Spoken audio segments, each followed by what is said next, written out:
што ќе го изгуби владата ако го прифатите овој пристап? Работодавачите велат дека се согласни на следново: да го исплатат нетото од зголемувањето плюс персонален данок, а владата да се согласи на одреден временски период, еве, минатиот пат беше тоа, мислам дека од март до крајот на годината.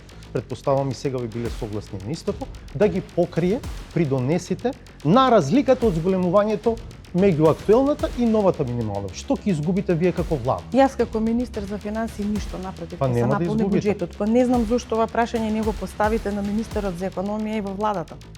Јас не можам да одлучам самата. Ама премиерот зборува Многу убаво против. зборува. Вели вак, не можам да се согласам дека зборува против. Се враќаме на истото. Нека седнат да се договорат меѓу себе колку можат да носат товар работодавачите, бидејќи тие треба да исплатат платата.